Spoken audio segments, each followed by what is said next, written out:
Primeiramente, boa tarde a todos os presentes, aqueles que estão em BH e aqueles que, assim como eu, estão, né, no formato híbrido. Eu sou o Arthur, como já foi apresentado pelo moderador, sou aqui da Federal do Espírito Santo, e esse trabalho é resultado de uma dissertação de mestrado do Bruno, que não pôde comparecer no evento. Esse trabalho surgiu de uma parceria do Instituto Federal com este aluno, que também, por sinal, é funcionário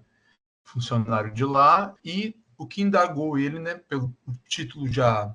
dá a entender que a busca dele, quando ele foi para o mestrado, era entender um pouco e estudar a questão de acessibilidade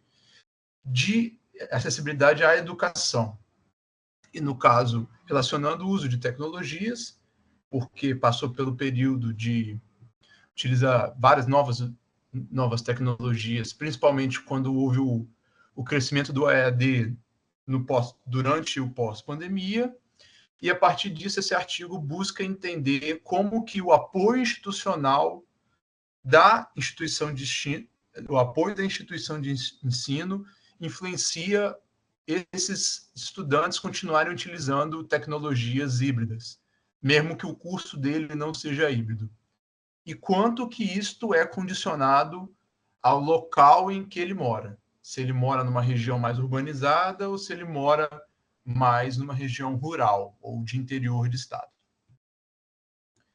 E aí, a partir disso, né, na literatura vigente, já se tem comprovação de que a localização da escola impacta diretamente no resultado desses alunos e aliadas a essas características socioeconômicas desses indivíduos, pela renda, acesso à internet, tempo livre devido à condição familiar, e como que isso afeta de uma forma na infraestrutura tecnológica deste aluno, tanto na sua casa quanto no seu bairro. E, a partir disso, o suporte da instituição, da escola, para trazer ele para a escola, ou quando ele estiver em casa para continuar estudando, o quanto desse aparato, tanto físico ou de ajuda, de apoio, de suporte humano, acaba como afetando no rendimento deste aluno.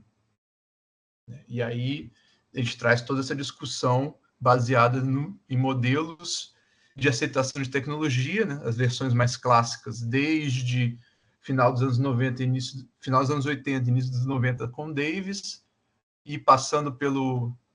modelo do Delone e MacLean, e por final, a versão final deste nosso modelo foi feita então vou mostrar pelas hipóteses, foi baseado no artigo publicado em 2022 por Butt e colaboradores. E aí as duas hipóteses principais desse trabalho são relacionadas que esse apoio institucional, nesse caso específico, foi uma instituição de ensino superior, na intenção do usuário em continuar utilizando essas plataformas, é mediado pela percepção dele, percepção do usuário, seja a satisfação ou a visão de custo-benefício. São duas subdimensões dessa percepção do usuário. E, por final, essa mediação vai possuir valores diferentes baseados na localidade da pessoa. Espera-se que pessoas que moram na região, nós dividimos entre região metropolitana e interior do estado. Então, né, no caso, espera-se que pessoas que residem na região metropolitana terão esse impacto, essa mediação mais fraca se comparado por quem reside no interior, exatamente pelo fato que a diferença socioeconômica e a estrutura tecnológica de quem está numa área mais urbana tende a ser melhor. E aí aqui a representação gráfica do nosso modelo, que aí é um modelo com uma variável independente, duas mediadoras atuando paralelamente e a variável dependente, que é a intenção de reuso, que no caso a plataforma educacional que nós estamos falando é o Moodle. E aí foi feita uma survey utilizando a plataforma Lime Survey com alunos no caso específico, de todos os campi do Instituto Federal do Espírito Santo. Então, foram utilizadas escalas já validadas no contexto e foi construído e disparadas, e foram feitos no final do ano passado, através do próprio sistema do Instituto Federal. E os dados foram analisados através da técnica de modelagem de equações estruturais. E aí foi obtido 528 respostas válidas num questionário que durou aproximadamente 10 minutos. E o perfil da amostra, depois, quando foi comparado com os dados populacionais disponibilizados pelo próprio Instituto Federal, houve um alto sombreamento, que há uma pequena maior quantidade de mulheres, a maioria está fazendo graduação presencialmente e possuem a faixa etária de pessoas que acabaram de sair do ensino médio e estão fazendo graduação, né, que não foram, já foram fazer um outro curso ou já foram direto para o mercado de trabalho. São jovens adultos que estão em sua primeira graduação.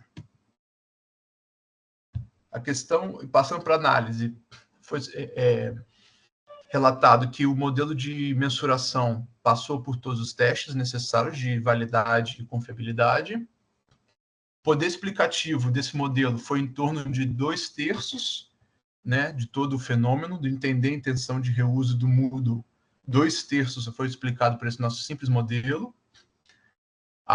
Foi feita a técnica de bootstrapping para fazer o teste dos efeitos diretos e indiretos, e o poder de fora da amostra, pelo cálculo do HTMT Inference aqui, e utilizando a outra técnica que o PLS, Smart PLS provê, demonstrou-se que tem uma boa validade. E aí, caso alguém queira depois olhar e fazer uma pergunta sobre o dado específico, no final da apresentação, na parte de perguntas, eu posso mostrar as tabelas com os dados brutos. Que nossos principais resultados foram que, de fato, esses fatores institucionais impactam de forma direta na adoção de intenção de reuso dessa tecnologia, novamente o Moodle, porém ele é melhor explicado o efeito indireto por meio da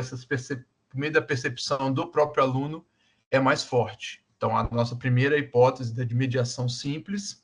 realmente, de duas mediações simples, né, no caso, ela realmente se manteve. No final, a segunda parte do resultado, que tem a ver com a segunda hipótese, é de que essa satisfação do usuário, né, percepção do usuário como um mecanismo que melhor explica o apoio da faculdade e a adoção de tecnologias e performance de estudo, ele não tem força na região metropolitana por si só, mas no interior do estado você tem uma relevância, ele é uma influência positiva e estatisticamente significante. Então, ou seja, a hipótese 2, ela se mantém. Então, por fim, esse trabalho contribui para a literatura vigente ao mostrar que, de fato, há uma influência na diferença de localização do usuário final na performance dele, no caso aqui a intenção de continuar utilizando uma ferramenta que se demonstrou crucial para a progressão do ensino e para a forma como se faz aulas hoje, como se as aulas estão sendo dadas, né, didática hoje em dia, num pós-pandemia, onde se acostumou melhor com ferramentas de ensino à distância e ferramentas híbridas. E aí, por fim, sugestões para as pesquisas futuras estão relativas a ajustar o modelo com forma de cruzar esses dados de percepção com dados secundários de nível geográfico, para ter uma maior robustez que, de fato, o apoio institucional para a adesão de novas tecnologias, ele é mais relevante no regiões de interior do estado.